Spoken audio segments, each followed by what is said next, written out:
Hi everybody, Dr. Neil Neimark here, and I'm excited to be with you for this first in a series of little short video clips on basically what's new in preventive medicine and how you can achieve optimal health with some very simple tips and understandings that are now available to us through the new preventive medicine, which we call functional medicine, and I'll go into that a little bit more in a little while. But you see, life is difficult. We understand we've got financial problems, we've got problems on the home front, we've got time management problems, and we got health problems. So we need to learn how to juggle all these things in simple and effective ways, and that's my goal here with this series, to address what's new and not throw out the good stuff that's old. So it's very easy to get excited about the latest diet, the paleo diet or the Duquesne diet or whatever, and miss some of the key principles that have been around forever that really are common sense. So when we look at anything that's new, so this talk being about what's new in preventive medicine, we need guidelines for assessing what's new. And the best department to do that in is this Department of Common Sense, which unfortunately in life and modern day living, according to these guys right here, that place, we shut that down ages ago. And unfortunately that is true. A lot of common sense, healthful tips that have represent an accumulated wisdom of what works have been thrown out, and we got to bring them back and reinstitute some practical understandings to help you live a healthy and full and vital life. When I look at what's new, I love the saying of Groucho Marx here, who said, look, be open-minded in assessing what's new, but not so open-minded that your brains fall out. And we need to remember what's old. We need to remember to open up the Department of Common Sense. Always assess things. You're going to read articles, you're going to see video clips, you're going to come across lots of things in life because what's new seems to be always exciting. However, you need to use your common sense. There's no quick fix to any serious health problems. There are unknown factors in the healing equation. This is one of my favorite sayings. I taught it at seminars 20 years ago. The healing equation has unknown factors. You may do everything right and still get ill. You may eat all the right foods and still develop serious problems or cancer or unknown issues. Life is complicated. Life is difficult. If we're going for some utopia where there's no illness at all, it's just not going to happen, and you're going to set yourself up for a lot of disappointment. So there are a lot of things that we can do to improve our health, but I would not go to extremes on any of them, and that's our goal here, is to teach you some very common sense items that can help you to live a healthier life. So what is the old medical paradigm? I want to spend a little time today talking about that, and then we'll get into some new things on the next video clips. But the old medical paradigm is based on symptoms, collecting symptoms so that we can then name a disorder. We categorize symptoms into a diagnostic code, for example, like migraine, and then we say, you have a migraine headache. Now we can give you Imitrex or some migraine type medicine. The problem is, what we've come to understand in health is that there is what's called a narrative to the illness. There is a mind-body effect. There is a unique predisposition in everybody based on their thoughts that they think, the feelings that they have, their particular stresses that leads to certain disorders. So 100 patients with a diagnosis of migraine really have 100 different diseases. And I think that's critical to understand. This idea that there's one disease, one drug model is an old paradigm. We now want to reject that approach, use what's good about it. There are things that are common throughout those many patients, but we have to look at the individualized medicine of the 21st century. So by definition, the old medical paradigm chopped things up. So you wouldn't deal with the headache would end up, instead of going to your family doctor, your internist, your generalist, you'd end up at the neurologist, who then sees so many brain tumors and so many AV malformations that their perspective is so skewed that you end up getting a complete $1 million workup that leaves you fit to be tied, like this guy here in the straitjacket, waiting to see the specialist. You've got to understand, we want to look at problems in a practical sense. We want to remember, we learn this in medical school, when you hear hoofbeats, think horses, not zebras. Are there zebras out there? Of course there are. But overwhelmingly, common symptoms are common diagnoses. So when you end up going to the subspecialist, no one's minding that big picture. No one's looking at, hey, maybe it is the stress of that new job or that toxic boss that you have that created the headache, and we don't need to do the MRI right away. Of course, there are fears of malpractice and fears of what we call defensive medicine, which, by the way, in my practice here, I made a decision 20, 30 years ago when I started medicine. I will not practice defensively. I will do what's best for you, the patient. I will take care of you, and I'm not going to be afraid of being sued by giving you good advice. I'm not going to just jump to things that don't make sense just to protect myself. And unfortunately, a lot of what's done today is done to protect the doctor from malpractice suits and not to protect your health. And that's a very unfortunate thing.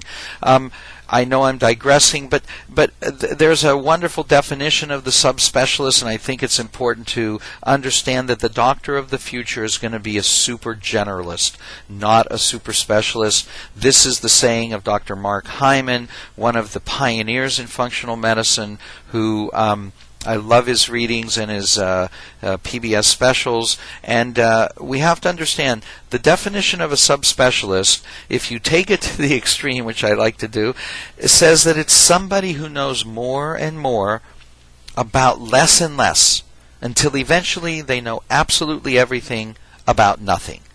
So understanding that, we're going to move on now to the new medical paradigm, which is prevention-based, which is really treating the underlying causes of symptoms, not treating a symptom. There's not a symptom of heartburn and you give somebody Prilosec or a Zantac and you say, hey, they're better, we solved the problem. No, you didn't solve the problem. You covered the problem up.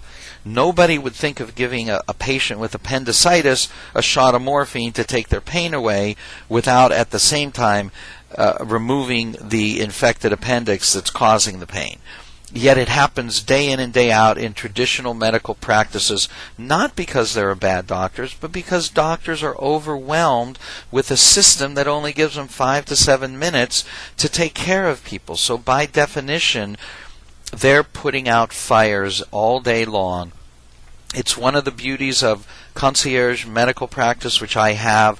I spend the time, we have the time in this type of system to really go after the underlying causes of symptoms and do a really full evaluation of what we call systems biology. What are the complicated, intricate interplay between all body systems, the nervous system, the intestinal system, the GI system, the hormonal system. We have to understand that to put life into an integrative whole where you have the best chance of getting well. So we utilize an understanding of the whole person, the mind, the body, how emotions and thoughts are chemical.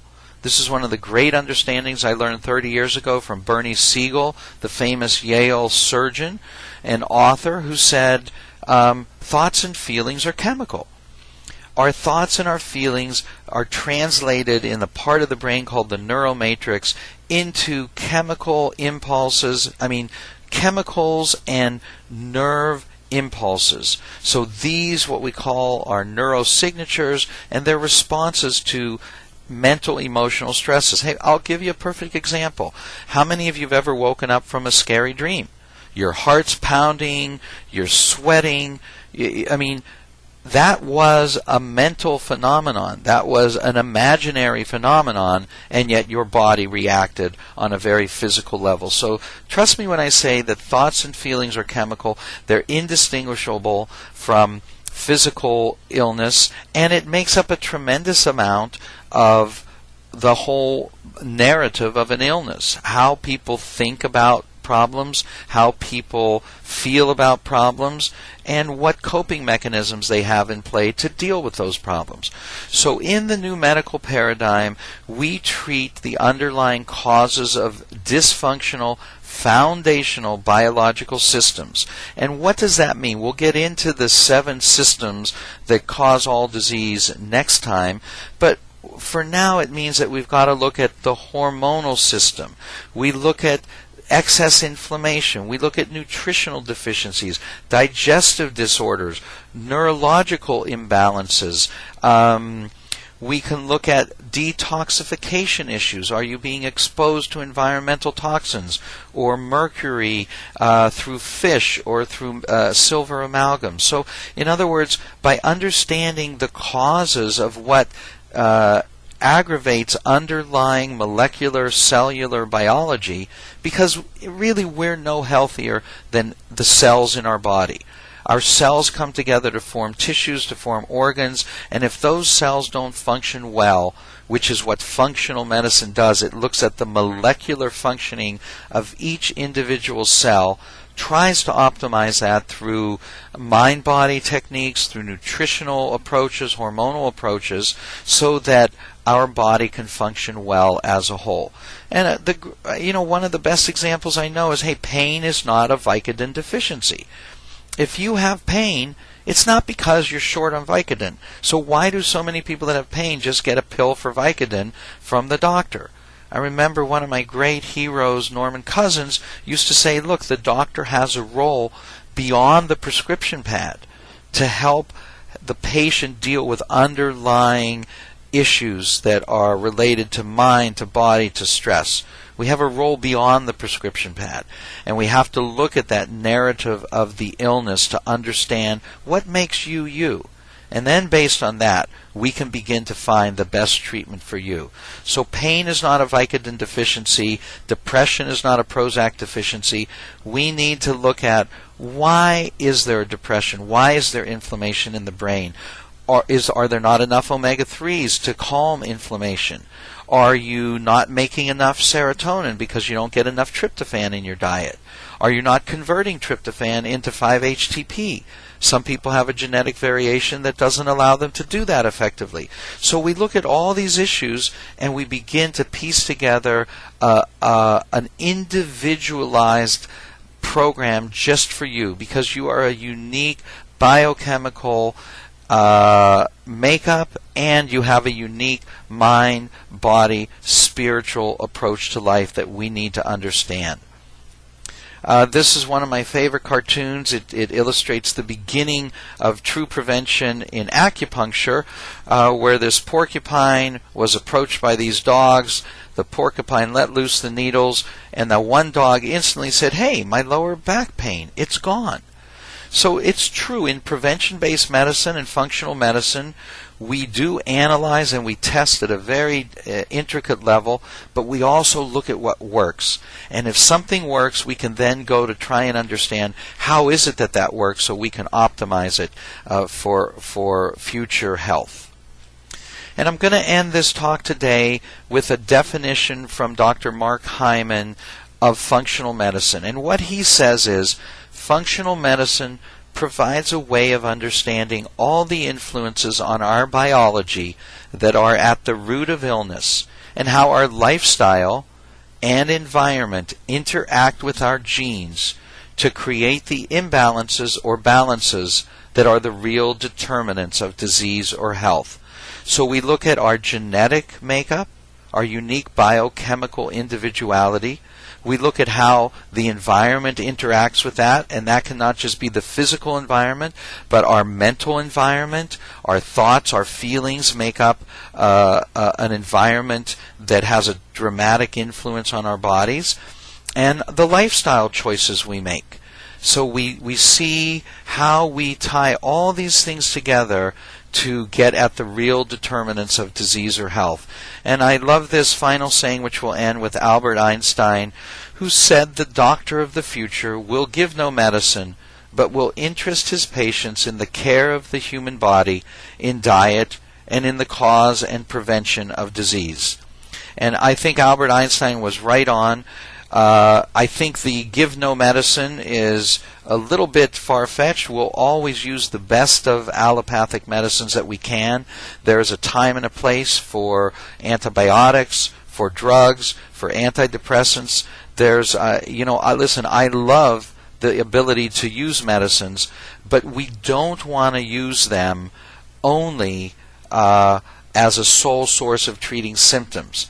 Just like that appendix example I gave you, yes, we can give you morphine to take the pain away while you're suffering, but we need to do the CT scan, find out if the appendix is inflamed, and then send the surgeon in there to remove the source of the pain. So we will always use medicine, but I think Einstein's understanding is correct. We're going to blend that beautifully with an interest in the care of the body, the diet, and the cause and prevention of disease. So thanks for allowing me to give you this brief overview of functional medicine and some of the ways that we can serve you better to create a healthier, happier you through functional medicine and through concierge medicine, which allows us the time and the ability to really pay attention to the detail that's necessary to bring you the health and well-being you deserve. So thanks again. This is Dr. Neil Neimark signing off for now.